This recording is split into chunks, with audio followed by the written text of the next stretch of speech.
bizlerle birlikteler. Mustafa İslamoğlu hocamızla. İkinci değerli Salih Amel yolcuları, bu akşam yine değerli bir misafirimiz bizlerle birlikteler. Mustafa İslamoğlu hocamızla ikinci bölümünü çektiğimiz bir programdayız. Birlikteyiz yine. Ramazan akşamında yine beraberiz. Bu akşam önemli konuları konuşacağız. Önemli başlıklarımız var. Onlardan bahsedeceğiz.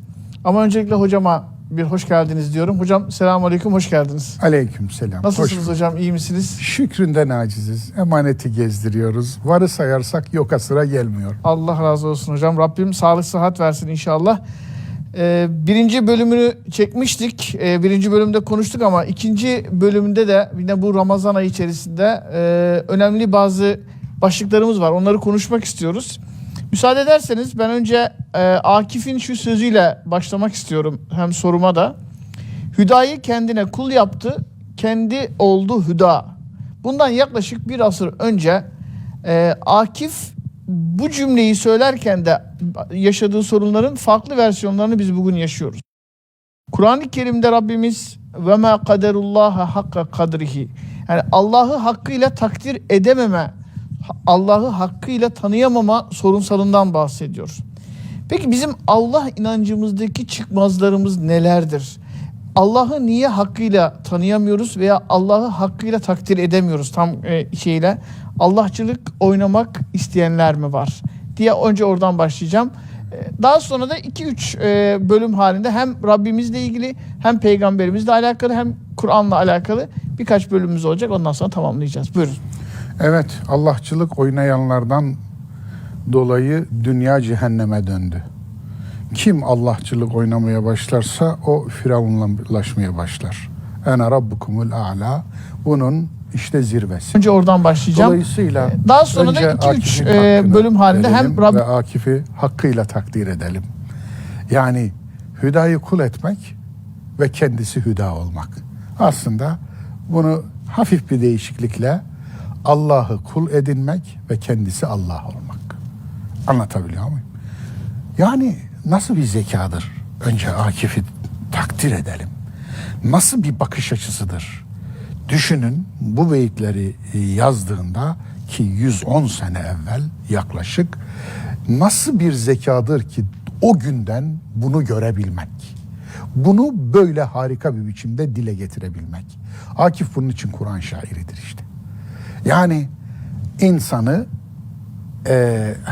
Allah'ı kendine kul edinecek. Nasıl edinir mesela? Günümüz dincileri bunu nasıl yapıyorlar biliyor musunuz? Şöyle yapıyorlar. Sevmedikleri bir adama Allah'ım onu kahret diyorlar. Yani Allah kendilerinin emir kulu, kendileri de Allah'ın Allah'ı. Haşa. Yani ben her seferinde haşa çekmek istemiyorum. Benim yerime bir haşacı tutup oraya koyun, o sürekli çeksin. Yani bunlar belli zaten ne oldu. Bu anlamda kendisi Allah'ın emir kulu. Allah onun da ücretli kölesi. Eciri has diyor orada Akif şiirde bunun devamında. Tabii mütevekkil evet, şiiri aslında. Aynen mütevekkil. Evet. Yani tevekkül bu değil.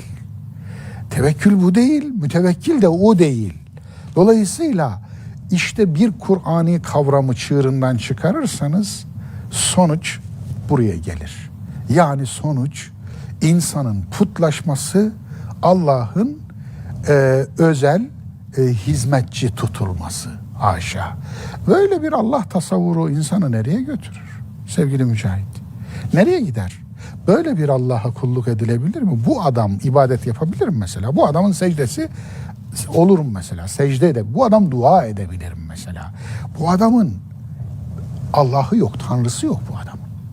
Bu adam tanrısız.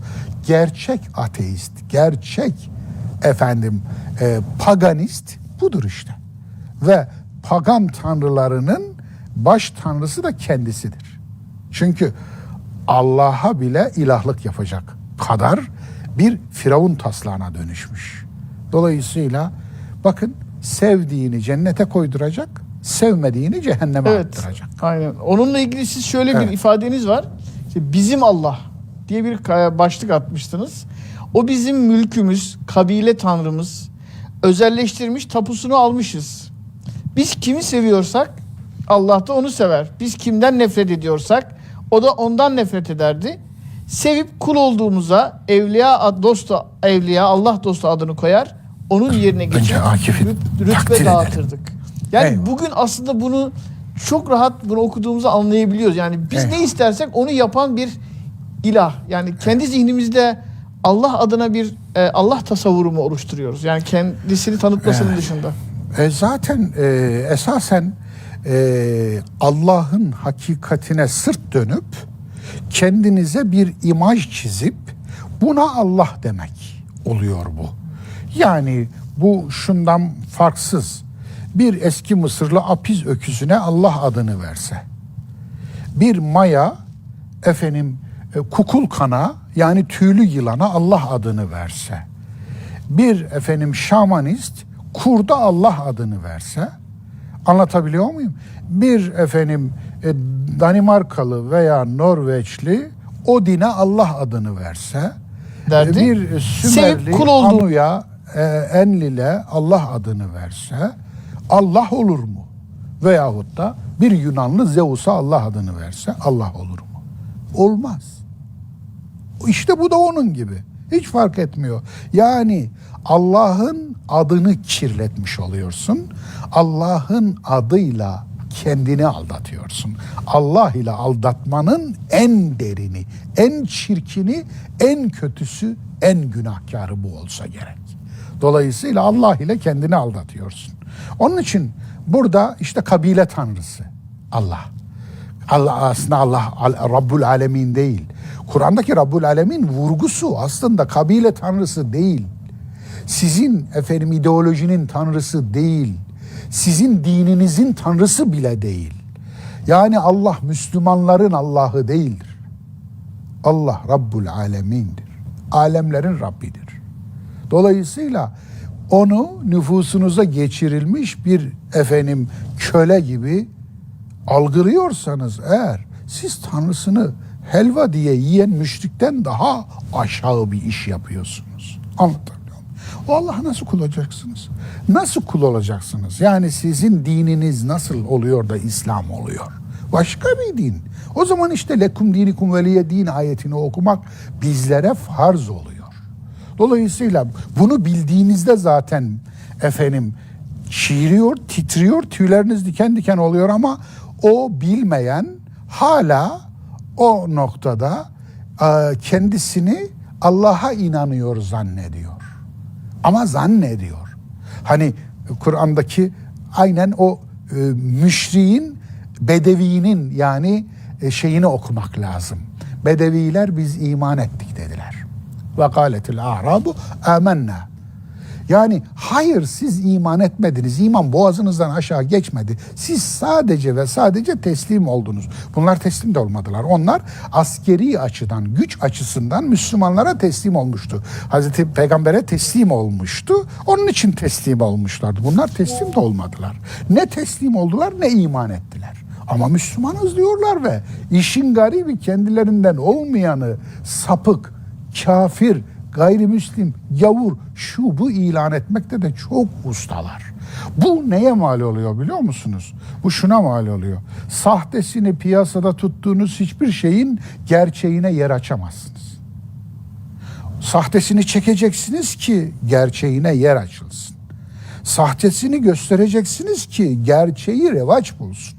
Bu anlamda gerçek Allah algısı piyasada yok. Çünkü bunlar piyasayı kaplamışlar. Onun için de özü itibariyle Akif'in sözüne geri dönecek olursak yani Hüda'yı kendi Hüda oldu ve Hüda'yı da kendi kuluna çevirdi. Böyle bir tip ki Akif 110 yıl evvel bunu fark etmiş, şiire dökmüş ve bu dehşetli ifadeyi söylemiş.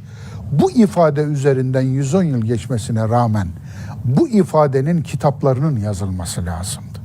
Bu ifadenin şiirlerinin yazılması, bu ifadenin düşünürler tarafından ele alınıp bir hatta sahte inanç biçimi olarak piyasaya tanıtılması ve nasıl sahte gıda, nasıl tağşişli yani hileli gıda nasıl mideyi bozuyorsa bu sahte inancın da imanı bozacağı, insanı bozacağı, vicdanı, aklı, iradeyi, bilinci bozacağı vurgulanmalıydı. Kimin dilinde, kim okudu bunu? Mesela şu binlerce, on binlerce vaiz, imam, müftü bunu bilir mi? Bilse bilen okur mu? Okusa başına ne gelir? Bunu tutalım ki bir vaaz konusu yaptı, bir hutbe konusu yaptı. Diyanet bu memlekette bilmem kaç yıldan beri var. Anlatabiliyor muyum? Neredeyse 100 yıldan beri. Evvelkisini saymıyoruz, Osmanlı'daki devamını. Ama 100 yıllık ömrü olan Diyanet bu alanda bir tane uyarı yapmış mı? Bir hutbe okumuş mu? Okumaz. Çünkü işine o geliyor aslında. O da Allah'ı köle edinip tıpkı papalık gibi kendisini ilah ilan ediyor. Anlatabiliyor? Onun da engizisyonu var. Fark etmiyor. Dolayısıyla yani gerçekler nasıl dünyanın her tarafında birbirine benzerse sahteler de birbirine benziyor. Dolayısıyla bu anlamda Allah inancımız düzelmeden de gerisi düzelmiyor. Niye? Çünkü bir imaj yaratmışsınız zihninizde, bir imajinatif bir şey var, bir hayali bir şey. Onun adına da Allah diyorsunuz. Yani bu durumda gerçek Allah'ı hiçbir zaman bulamayacaksınız. Niye? Arayanlar bulur, siz aramıyorsunuz ki. Buldum diyorsunuz. Benim Allah'ım bu diyorsunuz. Siz Allah'ı hiç bulamayacaksınız. Niye? Dedim ya, sahtesini gerçek zanneden gerçeğini asla bulamaz. İşte problem bu. Aynı şey Kur'an'a yapılıyor. Yani sahte Kur'anlar, paralel Kur'anlar icat edilmiş. Falan efendi hazretleri, falan hoca, falan veli, falan gavs, falan javs işte onların yazdıkları, söyledikleri paralel Kur'an olmuş. Yani işte rivayetler, hadis denilmiş, tasavvuf denilmiş, fıkıh denilmiş. Onlar da din olmuş. Alınsa da size paralel din. Alın size paralel Kur'an, alın size paralel Allah, ilah. Paralel Allah. Peki nasıl bulunacak? Bu kadar paralelin içinde daha paralel Kabe'leri, paralel peygamberleri falan saymıyorum yani. Eyvallah hocam. Bu Allah'ı doğru tanımlayamama veya tanıyamama, onu hakkıyla takdir edememe sorunsallarının aslında ona götürenlerden başında da doğru peygamber algısına sahip olmamamızdan kaynaklanıyor. Şimdi Kur'an okulundan geçen veya Kur'an talebesi olmuş olanlarla ilgili genelde sizin de özelinizde mutlaka gelmiştir. Yani peygamberi dışlama, peygamberi siz sevmiyorsunuz, peygamberi işte yok sayıyorsunuz gibi bir tepkiyle karşılaşıyoruz. Hatta iftiralarla karşılaşıyoruz. Daha özelinde söyleyeyim. Şimdi sizin şöyle bir tespitiniz var. Peygamber bir beşerdir. Onunla olan ilişki dikey ilişki değildir, yatay ilişkidir diyorsunuz.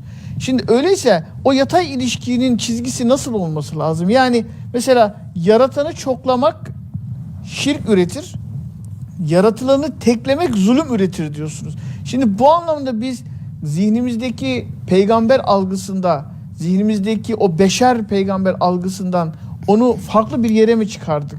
Veya neden biz Kur'an dediğimizde bizi hep siz peygamber düşmanısınız ifadesiyle bize itham ediyorlar? Buradaki problem nedir? Nasıl cevaplamalıyız? O iftira edenler, bu ithamdan da öte iftiradır. İftira edenler biraz önce Allah'a yaptıklarını saydığım şeyleri peygambere de yaptılar. Onlar peygambere hiç iman etmediler, onu söyleyeyim. Onlar aslında uydurulmuş bir imaja iman ettiler. O uydurulmuş imajla bize tanıtılan, Kur'an'ın tanıttığı peygamber arasında bir benzerlik yok. Aynılık demiyorum, benzerlik yok. Mesela Kur'an'ın tanıttığı peygamber kim? Şöyle bakalım. Ene beşerun kul innema ene beşerun mislukum, 2 yerde. De ki ben de sizin gibi ölümlü bir insanım. Ama bunlar öyle bir peygamber tanıtırlar ki Ben bakınız en sahih kitaplarında, paralel Kur'an addettikleri en sahih kitaplarında şu hadis vardır. Ben sizin gibi bir beşer değilim, yedirilir ve içirilirim. Yani şöyle, eğer bu ayeti inkar eden, taşlayan bir hadis yap, taş hazırla, üstüne de bunun hadis yaz, at desen anca bunu uydurursun. Böyle bir şey uydurursun. Anlatabiliyor muyum? Öbür taraftan yani Allah Resulüne 8 yerde günahın için istiğfar et. Öbür taraftan sen bunu taşlayacak bir hadis uydur. Kütüb-i Sitte dediğin paralel Kur'an'ın içine al ve de ki büyük günahları ben affederim, küçük günahlar da Allah'a kalır. Şefaati li ehlil kebaira min ümmeti diye bir yalan uydur, bir iftira uydur Allah'tan korkmadan. Yani benim şefaatim, benim torpilim diye anlayın siz bunu. Benim torpilim ümmetimin büyük günahkarları içindir. Yani bunu uyduran nasıl bir uydurmacı, nasıl bir ahlaksız ki herkese böyle bol keseden rüşveti dağıtmış. Böyle bir adamı, böyle bir zihniyeti veya buna din diye inanan birini devlette bir sorumlu göreve getirin, bir yere getirin veya devletin tepesine getirin. O adam kayırmaksızın bir sistem kurabilir mi? Rüşvetsiz bir sistem yürütebilir mi? Yürütmez. Dini onun rüşvet. Dolayısıyla bu anlamda sadece şişede durduğu gibi durmuyor. Bu hadisler de kitapta durduğu gibi durmuyor. Ahlaksız bir toplum çıkarıyor ortaya. Alın size bir başka fark daha. Bir yerde Kur'an'da bakınız Allah Resulü'nden bahsedilirken onun hataları da sayılır. Peygamberler başta. Yani Hz. Musa'nın haksız yere adam öldürmesinden bahsedilir. Haksız yere cinayettir bu. Adem'in Allah saptığından, isyan ettiğinden ve yoldan çıktığından فَعَسَى Rabbehu فَغَوَى bahsedilir. Davud'un günah işlediğinden bahsedilir. Günah açıklanmaz ama arka plandaki olay örgüsünden anlarsınız ki bayağı bir günah yani ve ondan sonra tevbe ettiğinden bahsedilir. Yunus Nebi'nin peygamberlik görevine rağmen görevden kaçtığından bahsedilir. İz ebeka fil fulkil meşhun, hatta kaçak bir köle gibi davrandı, kaçtı denilir. Aynen ifade bu. Yani bunlar söylenir orada. Allah Resulüne 8 yerde günahın için istiğfar et denir. Allah seni affetsin denilir. Afallahu ank lime ezinte lehum. Niçin onlara izin verdin Tebük seferinde izin isteyenler için? Vesaire daha. Peki bunlar nasıl bir peygamber tasavvur ederler? Bakınız Ahmet bin Hanbel'in kitabından Allah arşta peygamberi sağ tarafına oturttu.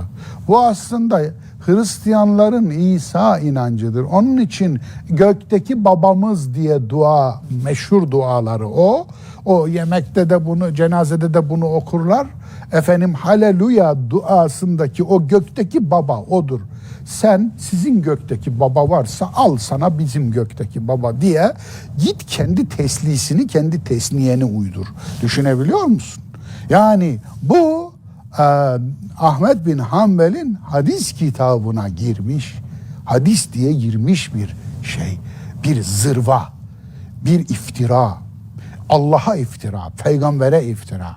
Şimdi bir tarafta Kur'an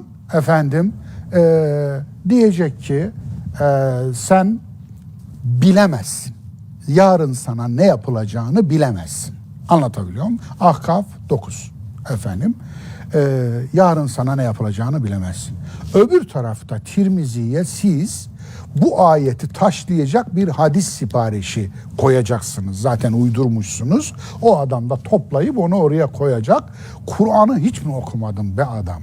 Hiçbiriniz mi okumadınız bu hadisin altında geçen 6 isim? Hiç mi okumadı? Ne yazacak? kıyamete kadar gelmiş ve gelecek olan her şey bana bildirildi. Haydi. Şimdi hangi din diye sormazlar mı? Şimdi ben uydurulmuş din deyince, bırakın uydurulmuş dincilerin bozulmasını da onlar bozulsunlar. Tabii ki bozulacaklar. Çünkü zaten bozuklar. Düzeltmeye kalktığınızda onlar bozulurlar. Ama Kur'an'dan birazcık nasiplenmiş olanlar niye bozulurlar? Niye?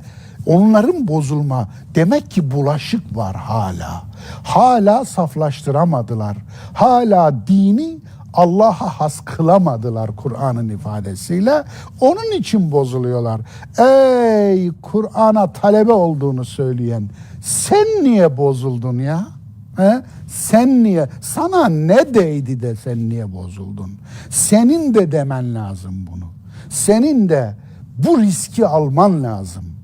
Dinin için, inancın için bu kadarcık riski alamayacaksan senin iddian çöplüktür ya. Sen nesin ki? Yani ne riski alacaksın ki? Düşünsene. Yani benim gibi binlere, 10 binlere, 100 binlere, milyonlara ulaşmıyorsun zaten. Benim gibi ölümle tehdit edilmiyorsun. Benim gibi linçlere kurban edilmiyorsun. Benim gibi envai çeşit ipini koparmış arkana düşmüyor. Yani iftiralar, yalanlar gırla gitmiyor.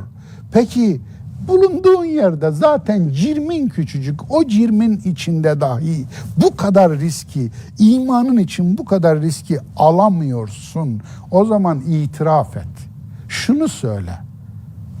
Biz o cesarete sahip değiliz. Ya basit bir şey.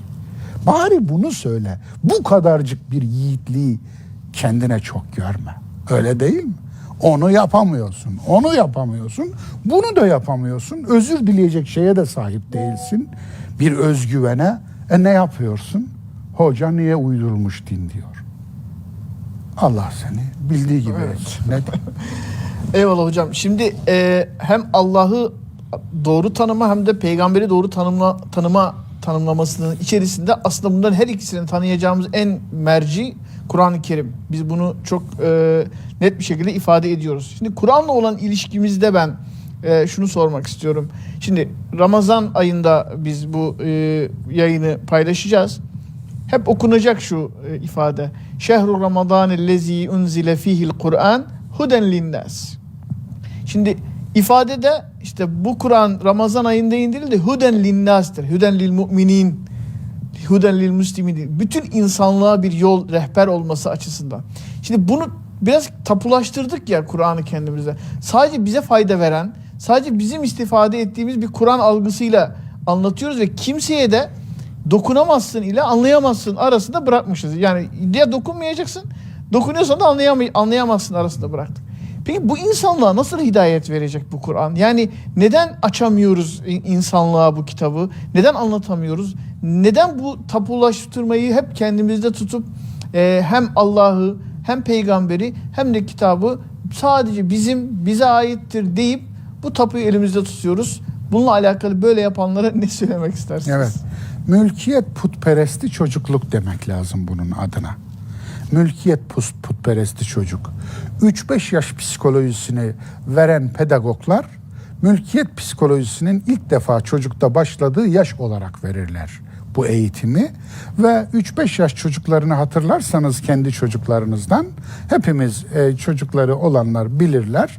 Efendim o yaştaki çocuk benim annem bacağına sarılır, benim babam. Kendi oyuncağını benim vermez, paylaşmaz. Anlatabiliyor muyum? İşte bu mülkiyet putperestliğidir aslında. Çünkü henüz daha mülkiyet konusunda bir olgunluğa ulaşmamıştır. İlk defa keşfetmiştir, kendinin zannetmektedir. Dünyanın farkında da olsa eğer dünyayı da paylaşmayacak. Anlatabiliyor muyum? Eğer bu çocuğa Allah'ı tanıtın, benim Allah'ım demeye başlar, Allah'ı da paylaşmaz. Sana vermem ben Allah'ımı. Efendim, şimdi aynı bu. Ergenlik bile değil, daha ergenliğe gelecek. Düşünsene, daha çocukluğu aşıp da ergenliğe gelecek. Ergenlik bile değil. Demin söyledik. Allah kılan ilahı. Kılan ilahı. Yani kendi klanının, kendi kabilesinin ilahı. Dolayısıyla Rabbul Alemin değil. Peygamber de onun için alemlere rahmet olarak gönderilen bir peygamber falan değil. Onun peygamber imajı farklı. O imajı çizmiş zaten. O inandığı sahte tanrıya uygun bir peygamber siparişi vermiş zihnine veya geleneği zaten getirmiş o imajı. O imajda ne var peki? O imajda klanın, kabilenin, aşiretin peygamberi var. Anlatabiliyor muyum? Aşiretin peygamberinde ne var peki? Öncelikle peygamberin kan bağı olan peygamberle kafadan cennetlik. Sadece cennetlik olsa yeter.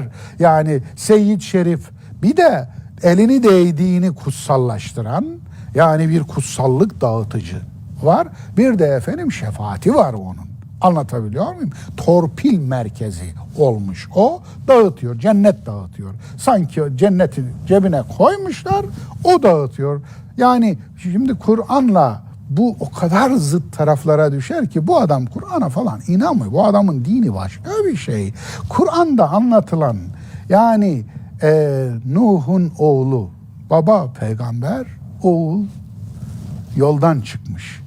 Efendim Lut'un karısı, koca peygamber, hanım yoldan çıkmış. Asiye'nin kocası, hanım peygamber, koca Firavun. Firavun kocanın efendim peygamber hanımı. Yani ben peygamber diyorum. Yani ulemanın neredeyse yarısına yakını bu kadın peygamberleri Kur'an'da sayarken onu da sayarlar. Anlatabiliyor muyum? Efendim. Dolayısıyla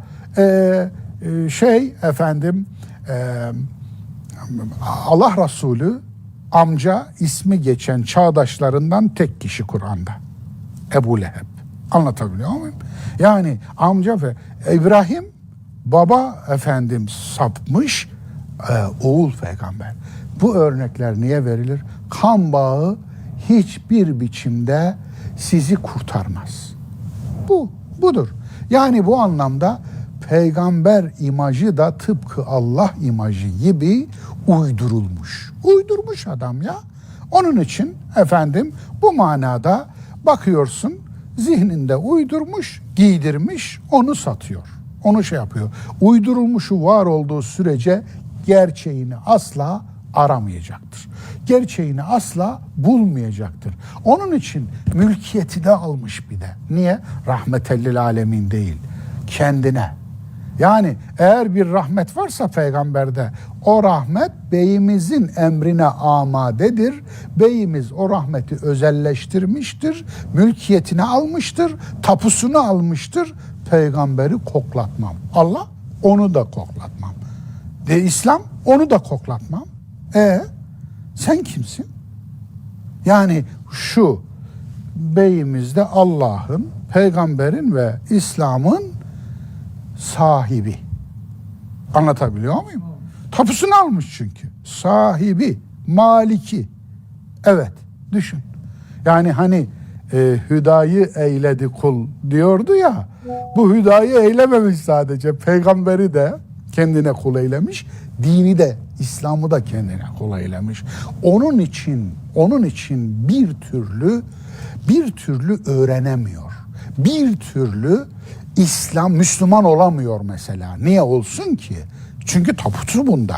Tapusunun kendisinde olduğu bir şeye şey olur mu? İhtiyacı olur mu? Anlatabiliyor muyum? Onun için de peygamberi zerre kadar anlamamış. Onun nezdinde peygamber altın taçlı, sırma kaftanlı, gümüş tahtlı, efendim eli sopalı, efendim şimşekler çakan bakışıyla, efendim işte bir ayağını şu dağa, bir ayağını bu dağa atan, bulutları sevk eden, göklerin fermanını yeryüzünde uygulayan, ayı parçalayan, erkeği kadın eden, ağacı getiren, 7 koyunu dirilten garip bir şey. Yani şapkadan tavşan çıkaran bir sihirbaz. Anlatabiliyor muyum? Yani ona bu anlatıldı çünkü. Kitaplarında bunu öğrendi. Allah'ın kelamından öğrenmedi ki peygamberi. Allah'ın kelamından öğrenseydi Kul innema ene beşerun mislukumu önce öğrenirdi. Evet, ben de sizin gibi ölümlü bir insanım. Ondan öğrenseydi peygamberi, ben yarın bana ne yapılacağını bilmem de orada onu öğrenirdi. Eğer çoğunluğa uyarsan seni hak yoldan çevirirler. Hitabın Kur'anisinin peygambere olduğunu öğrenirlerdi. Vesaire vesaire vesaire. Onun için bu mülkiyet meselesi var ya, 3-5 yaş psikolojisi aslında şark toplumlarının mülkiyet meselesinde Allah'a, peygambere, dine, imana böylesine ben sahibiyim, koklatmam size, bizim kabileden, bizim klandan, bizim sürüden başkası bundan pay alamaz diye bakması var ya, bu yüzdendir ki İslam işte hudellil alemin iken, alemlere bir rehberlik iken vahiy, peygamber de huvellezî ersele rasûlehu bil huda ve dinil hakkı li yuzhirahu ale'd-dîni kulli ve kefâ billahi şehîdâ. Yani hidayet iken, bil huda, yani rehberlik iken ve rahmetellil alemin, alemlere rahmet iken ne oldu? Allah Resulü misyonu itibariyle İsrail oğullarının, Beni İsrail'in peygamberlerini katletmesinden daha beter bir katle maruz kaldı. Peygamber katili oldu. Çünkü peygamberin bedenini öldürmek küçük bir zarardır. Peygamberin misyonunu öldürmek büyük bir cinayettir. Büyük bir cinayet işlendi. Peygamberin misyonu öldürüldü. Anlatabiliyor muyum? Hocam son bir sorumuz var ama ondan önce şunu mutlaka sormam lazım. Bizi dinleyen saf ve temiz zihinler olduğunu düşünerek bu soruyu sormak istiyorum. Hep şu sorgulamayla karşı karşıya kalıyoruz. Ve diyorlar ki ya tamam çok güzel ama sizden öncekiler, yani bizden öncekiler, bu toplumdan öncekiler ya bu Kur'an'ı hiç okumadılar mı? Yani mesela hadis uyduran birisi, hadisle peygamberimize ilgili bir şey söyleyen ve onu uçtu kaçtı diyenler, ya bu Kur'an hiç bozulmadıysa onlarda da bozulmadı, bizde de bozulmadı. Bu soru çok soruldu biliyorum. Ama bununla sürekli olarak saf ve temiz zihinler bir şeyleri anlamaya çalışırlarken karşılarına çıkan ilk sorgulama buradan başlıyor. Siz mi ilk defa Kur'an'ı anlamaya başlıyorsunuz? Buradaki bu anlatmamız gereken şey noktası neresi? Yani püf nokta neresi? Bir şeyleri zihinlerinde canlandırmaları gerekiyor. Örnek vereyim. Ebu Davud'da bir hadis var. Hadiste peygamber diyesiymiş ki diri diri gömülen kız çocuğu da cehennemliktir gömen de. Gömeni anladık. Diri diri gömülen kız çocuğu niye cehennemliktir? Şimdi bu hadisi buraya koyan, bunu rivayet eden 6-7 kişi, Ebu Davud sonlardan 300'lerde vefat etti. 6-7 kişi. Bunların Kur'an'ı bildiğini düşünürsek eğer bile bile ihanet etmiş, bile bile bu dini içinden bozmuş birer iblislik yapmışlardır demek lazım. Anlatabiliyor muyum? Eğer bile bile yaptılarsa, çünkü Kur'an'da o ayet, o sure, Buruç suresi, yani bi eyyi zenbin kutilet ve izel mev'udetu suilet bi eyyi zenbin kutilet. Yani diri diri gömülen kız çocuğuna hangi günahından dolayı öldürüldüğü sorulduğunda. Anlatabiliyor muyum? O ayet orada duracak ama sen paralel Kur'an'ı ilan ettiğin kitaba bunu Allah Resulü'nün diline koyarak alacaksın. O kız hangi suçundan dolayı öldürüldü? Ey katiller, ey zalimler, ey vicdansızlar diye hesap sorarken Kur'an, sen diyeceksin ki o kız var ya, o kız cehennemliktir. Peki şimdi size soruyorum. Bunu bilerek mi o alimler hani o Kur'an'ı bilmiyorlar mıydı diye soruyor ya. Kur'an'ı biliyorlar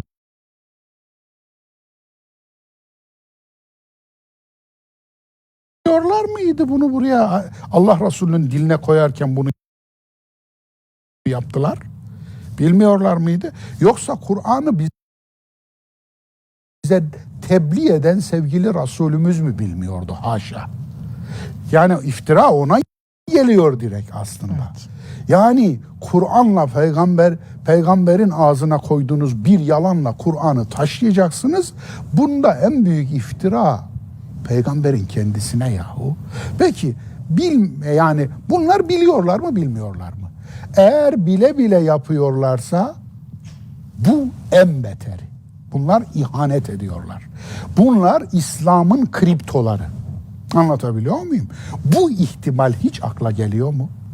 Hiçbir hadis kriterinde yani söyleyen adam kripto olabilir. Yani söyleyen adam İslam'ı ciğerinden vurmak isteyen bir hain olabilir ihtimali hiç sıralayan var mı hadis kriterlerinde? Oysa en çok hadis uyduran ve hem de altın zincirle uyduran İbni Ebil Avca idam edilmeden önce idam sehpasında itirafını şöyle yaptı. Altın zincirle sadece 4000 tane uydurdum dedi. Hadis için dedi. Zincirine bakıyorsun sen ama. Bir de altın zincir koymuşsun adını. Altın zincirle uydurmuş adam. Hadisi uyduran zincirini mi uydurmayacak? Dolayısıyla ne gelir elinden? Ne gelir, ne yapabilirsin? Öyle bir kriterin yok ki senin. Senin Kur'an'a arz etmek gibi bir kriterin yok ki. Hatta bırakın onu, Ankara'da bir Selefi var, Selefi lider. Bilirsiniz onu. Benim katlime ferman veriyor orada, kafirdir diyor. Hadisi Kur'an'a arz eden kafirdir diyor. Nasıl bir şey? Nasıl bir şey? Dolayısıyla gördüğünüz gibi bunların eli kanlı adamları da var, katilleri de var yani. Onun için bunların ne yapacağını kimse de bilemez. Ama bunu bilmediğimiz için değil ki. Ben onların feriştehini de tanıyorum, biliyorum. Yani bu anlamda bakınız, şimdi öyle Sufisiyle bir uğraşırsın, Selefisiyle ayrı uğraşırsın.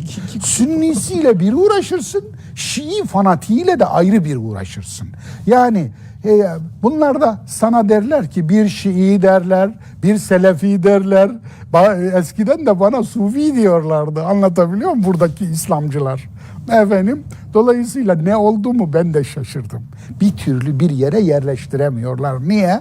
Yani ya eleştirel bir bakış açısıyla bakamayan karşısındakine isim takmak için maskaralık yapar. Başka çaresi yoktur. Yani dönecek olursak soru sordum size. Eğer bilerek yaptıysa bu kriptodur, haindir, ihanet ediyor. Bilmeden yaptıysa işte hadi bilmiyorlar mıydı? Bilmiyorlardı. Bu hafif. Bakınız bu hafif. Bu onlara yapılabilecek en hafif ithamdır değil mi? Daha hafif bir itham yok. Yanlış ortada. Eğer Kur'an'a aykırı, Kur'an'ı taşlayan bu rivayeti Allah Resulüne nispet etmek iftiradır diyeceksek ki demek zorundayız. Bunu da demiyorsan zaten senin dinin sanadır yani. Seninle benim hiçbir yerde bir benzerliğim olamaz. Anlatabiliyor muyum? İnanç olarak sen ayrısın, ben ayrıyım. O ayrı. Allah sana selamet versin. İnancınla yaşa, dininle dinlen demekten başka benim yapacak bir şeyim yok. Onun için demek ki bilmiyorlarmış. Bak ben iyi niyetli davranıyorum. İyi niyetli. Bilmiyorlardı. Yoksa alıp da Bukhari alıp da kitabının içine işte cahiliyede bir maymunlar grubuna rastlamış, bilmem falanca, ismi de aklımda, maymunlar bir maymunu zina ettiği için rejim ediyorlarmış. Yani atlar zina edince niye rejim etmiyorlar birbirlerini? Atların zinası meşru mu sayılıyor? Veya koyunların, koçların zinası veya keçilerin zinası. Hayvanlar mükellef miymiş?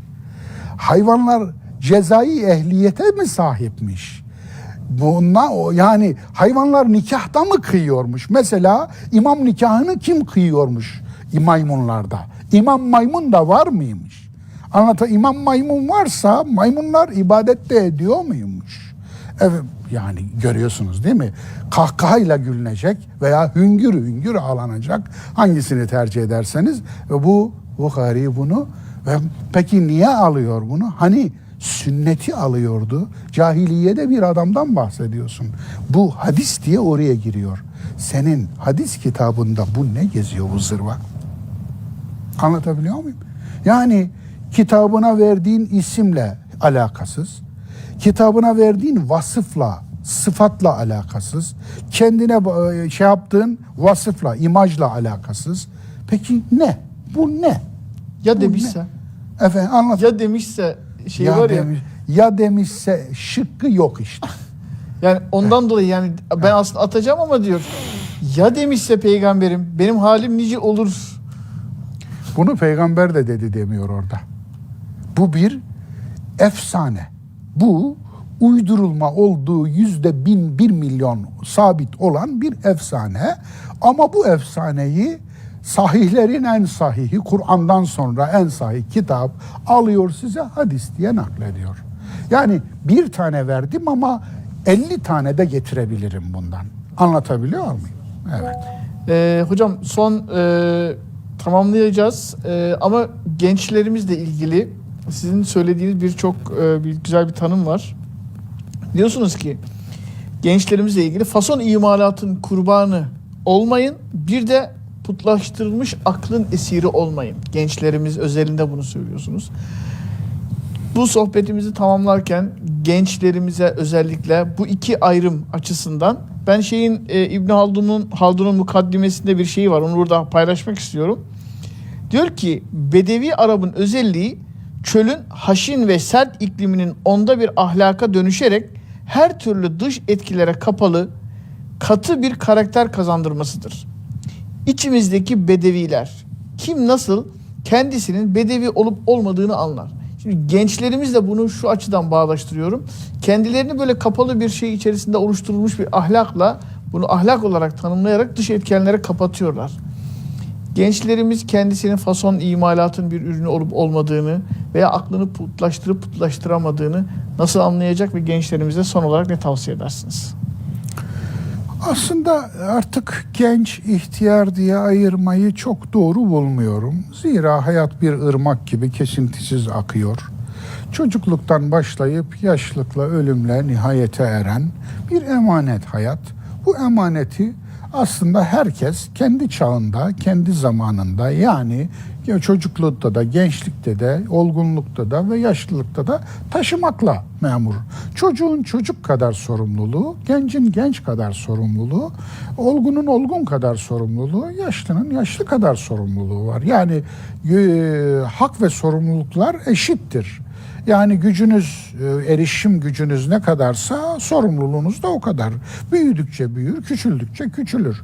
Bu anlamda esasen aklını kullanmaktan bahseder Kur'an ama akıl eleştirisi yapmaz. Kur'an'da akıl eleştirisi ayeti yoktur. Yani peygamber eleştirisi vardır Kur'an'da, hem de ganidir. İbadet eleştirisi vardır Kur'an'da. Baştan sona Kur'an ibadet eleştirisidir. Maun suresi başta olmak üzere. Anlatabiliyor muyum? İşte Tahrim suresi, işte Enfal suresi, işte Tevbe suresi ibadet eleştirisidir bunlar. Dolayısıyla ibadet eleştirisi vardır. Peygamber eleştirisi vardır. Din eleştirisi, hatta iman eleştirisi vardır. Bakara 93'te olduğu gibi sizin imanınız size ne büyük fenalık işletiyor. Yani ama akıl eleştirisi yoktur. Çok ilginç. Burada belki şunu ayırmak lazım. Akıl zannettiği şeyi putlaştırma. Yoksa çünkü akıl bizatihi eğer doğru işliyorsa putlaşmaz. Akılsa putlaşmaz. Biraz önce zeka akıl ayrımı yaptım. O çok önemli. Zeka kurnazlık yapar. Akıl değil. Akıl daima vicdanla bağlantılıdır. Vicdanla bağlantılı olduğu sürece akıl olarak isimlendirilmeyi hak eder. Eğer vicdanla bağlantısını koparırsa akıl olarak, yani vicdanla akleden kalp aslında akleden vicdan demektir. Anlatabiliyor muyum? Akleden vicdan aslında kendisine haber verir çünkü iç şeyi vardır onun. İç yöntemi, teyit yöntemi. Yani yanlış yapacak zaman error verir, alarm verir, kırmızı düğme yanar yanar söner, oradan anlarsınız. Bak niye? Ona ne diyoruz biz? O bir ilim olmuştur. Mantık. Mantık ilmi diyoruz. Mantık ilmi bu yüzden çok önemli. Mantığı doğru kullanmak, safsatadan uzak durmak, çelişkili konuşmak, çelişkileri üzerine bina etmemek, hayatı, davranışı, ideolojiyi neyse işte onu çelişki üzerine. Çelişki ahlaksızlıktır çünkü. Ahlaksızlık çelişkidir, çelişki ahlaksızlıktır. Bu anlamda o da mantığı doğru işletmek. Mantığın işleyiş şekli belli zaten. Ya tüme gelim, ya tümden gelim, ya tüme varım, ya kıyas parçadan parçaya. Mantığın işleme yolları belli. 2000-2500 yıl önceden yazılmış bunlar, yapılmış. Doğru mantığı kullanmak için de aklı talim ve terbiyeden geçirip aklı kullanmanın yolunu öğrenmek lazım. Öğrenmenin yolunu öğrenmek lazım. Anlatabiliyor muyum? Bu da kendinize yalan söylememekle olur. Kendinizi aldatmamak, kendini aldatan herkesi aldatır zaten. Onun için insanın en çok aldattığı kişi de kendisidir. Bu anlamda gençler başta olmak üzere gençlere bir şey söylemekten artık çekinir oldum. Çünkü herkes gençlerin yakasına yapışıyor, gençlik üzerinden oynuyor, ideolojisini gençlerin sırtına yüklüyor, gençleri bir mayın eşeği gibi kullanıyor ve mayına sürüyor ve işte altın nesil, ibda gençliği, bilmem ne gençliği, bilmem ne, geçin bunları. Anlatabiliyor muyum? Bunu diyen herkes bilelim ki ideolojisinin mayın eşeği olarak kullanacak demektir. Dava adamı bilmem ne bu söylemlerin hangi çamura çöktüğünü bugün içimiz yanarak, yüreğimiz sızlayarak, gözümüz yaşararak görüyoruz, seyrediyoruz. Anlatabiliyor muyum? Onun için bu dinin başına gelebilecek en büyük kötülüklerden biri bu dini ideoloji haline çevirmektir. Anlatabiliyor muyum? Onun için hayır, din hayatın esasında bir memurudur, amiri değil. Din hayatın memurudur. Hayattır esas olan. Hayat bu anlamda en büyük ve ebedi mucizedir. El hay olan Allah'tan gelen ebedi mucizedir. Ve yine hayat bize verilmiş en büyük emanettir.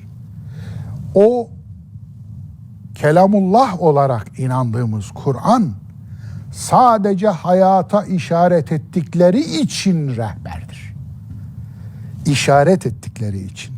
Anlatabiliyor muyum? Yani bir şehadet parmağı, bir işaret parmağı gösterirler.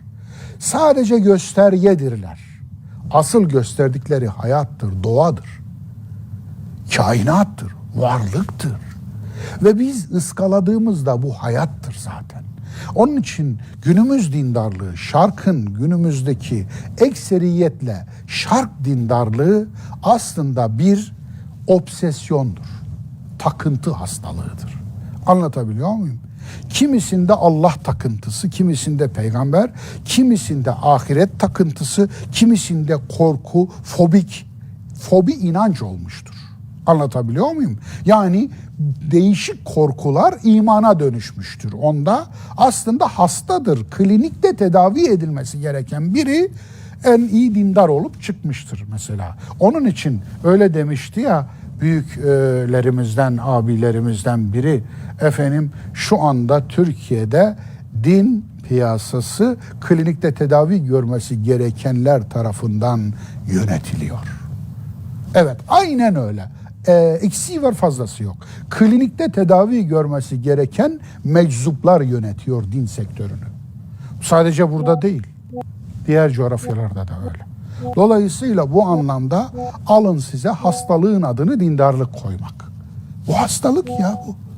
Ya insanları bu anlamda dindar yapmaya çalışmak, hasta etmeye çalışmakla eş anlamlı. O bir obsesyon, obsesif kompulsif bir hastalık bu. Takıntı hastalığı Yani nedir? Takılmış oraya.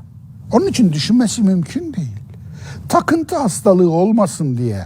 Yani aslında ayetlerin doğayı gösteren bir işaret, bir gösterge olduğu, gerçek ayetlerin tabiatın kendisi, doğanın kendisi, evrenin kendisi olduğunu görmek için çok öyle allame olmaya gerek yok. Deveyi deveden öğren diyen Kur'an'ın kendisi. Deveyi benden öğrenme, deve diyor yani. Daha ne desin? Efendim, deve Kur'an'dan öğrenilmez. Kur'an zooloji kitabı değil. Yeri, yeryüzünü yeryüzünden öğren. Bunun ilmi jeolojidir. Kur'an'dan yeryüzü öğrenilmez. Düz dünyacı. Efendim, göğün ilminden öğren, astronomiden öğren. Kur'an'dan gökyüzü öğrenilmez. Kur'an'dan zaman öğrenilmez. Onu tabiattan öğreneceksin. Anlatabiliyor muyum? Onun için işte Ankebut 20. ayet kapı gibi orada duruyor. Gezin dolaşın yeryüzünü. Yaratılış nasıl başlamış? İnceleyin. Bunu biz inceledik mi? Yok. Peki inceleyenlere ne yaptık? Burun kıvırdık. Peki ondan sonra ne oldu? İnceleyip de teknolojiyi kendileri alıp da yürüyenlerin kölesi olduk. Tüketicisi olduk. Ulaşamadığımız ciğere kokmuş diyen kediye döndük. Anlatabiliyor muyum? Şimdi oturduğumuz yerde mızmızlanıyoruz. Sadece mızmızlanıyoruz. Dolayısıyla yaptığımız falan bir şey yok. Efendim, her birimizin etrafında dizüstü bilgisayarımız, cep telefonumuz, arabamız, şunumuz, bunumuz hep akşama kadar küfrettiğimiz, hakaret ettiğimiz, burun kıvırdığımız, kafir, gavur diye küçümsediğimiz insanların insanlığa hediye ettiği şeyler. Anlatabiliyor muyum? Yani efendim onların sosyal medyasında, onların telefonundan, onların klavyesiyle mücahitlik yapacaksın. Böyle takır takır çalıştıracaksın çeneyi. Ondan sonra o vıdı vıdıyla sen cihad ettiğini düşüneceksin. Bu. Böyle bir dünyada böyle bir şey olur. Ne beklersiniz ki? Onun için yani özetle hayattır. Yine tekrar ediyorum. Dinin amacı insana yardımcı olmaktır. Yardımcı. Evet. Hep yardımcı. Vahyin amacı akla yardımcı olmaktır. İbadetlerin amacı ahlaka yardımcı olmaktır. Yani bunu yine vahiyden çıkardığım şeyler bunlar. Kur'an'dan çıkardığım şeyler. Yani namaz insanı kötülüklerden alıkoyar. Kötülüklerden alıkoymuyorsa sen namaz kılmıyorsun. Lanet olsun o namaza diyen de Kur'an'ın kendisi Maun 4. Anlatabiliyor muyum? Geç onu. Sen namazı kılıp dini yalanlıyorsun arkadaş. Sen namazı kılıyor. Eraeytellezî yukezzibu biddin diye başlıyor çünkü. Lanet olsun o namaz kılanlara, o salat edenlere derken. Dolayısıyla sen namaz kılıp dini yalanlıyorsun. Nasıl bir şey bu? Yani Kur'an'ın eleştirileri öyle lök gibi, öyle oturaklı, öyle muazzamdır ki bunlar niye Kur'an'ı anlamak deyince al görmüş boğaya dönüyorlar? Şimdi anlıyor musunuz? Niye efendim yaban eşekleri gibi, hani aslandan korkup kaçan yaban eşekleri diyor ya Kur'an, zebralar gibi kaçıyorlar. Şimdi anlıyor musunuz? Adamlar aslında zeki, şark kurnazı, tilkiler bunlar. Niye? Kur'an'ı öğrenirlerse inandıkları bu dinin çöp olduğunu görecekler. Çöp. Ve bu kadar içi boş efendim böyle kibirlenemeyecekler. Bu kadar kendilerini yeryüzündeki herkesten üstün göremeyecekler. Cennetleri kendilerine ayıramayacaklar. Cehennemleri hasımlarına, rakiplerine ayıramayacaklar. Kendi yandaşlarını kurtarıp kendilerinden olmayanı batıramayacaklar. Kafir ilan ederek tatmin yolu bulamayacaklar. Anlatabiliyor muyum? Bundan mahrum kalacaklar. Görüyorsunuz, tamamen psikopatolojik, yani tam bir klinik vaka. Bu dindarlıkla nereye kadar? Bu dindarlık akıllıları niye çeksin? Akıllı insanlar niye böyle bir hastalıklılık halini dindarlık olarak benimsesin? Memleketin en hastaları işte böyle bir çağrıya gelecekler ve memleketinizdeki en dindarlar, en klinik vakalar, en hastaları, en obsesyonlular, en takıntılılar olacak. Şimdi buna siz İslam'ı tebliğ mi diyeceksiniz? Ve buna Müslümanlaşma mı diyeceksiniz? Buna İslamlaşma mı diyeceksiniz? Allah der mi? Allah öyle bakar mı? Allah rahmet eder mi? Allah acır mı? Allah şefkat eder mi? Hayır, hayır, hayır. Bu nedir? Bu bir helaktır. Eski kavimlerin helaki öyle oldu. Bugünkü kavimlerin helaki de böyle oluyor. Hocam ağzınıza sağlık, yüreğinize sağlık, emeğinize sağlık. Biz gerçekten sohbetinize doyamadık ama programımızın da sonuna gelmiş olduk. Bizi misafir ettiniz, bizi burada ağırladınız. Ben bütün bizi takip eden kardeşlerimiz adına sizlere çok çok teşekkür ediyoruz. Şimdiden hayırlı Ramazanlar ve inşallah hayırlısıyla da bayramlara da ulaşmayı Rabbim nasip eder. Eyvallah. Bütün kardeşlerimiz adına tekrar teşekkürlerimizi iletiyoruz.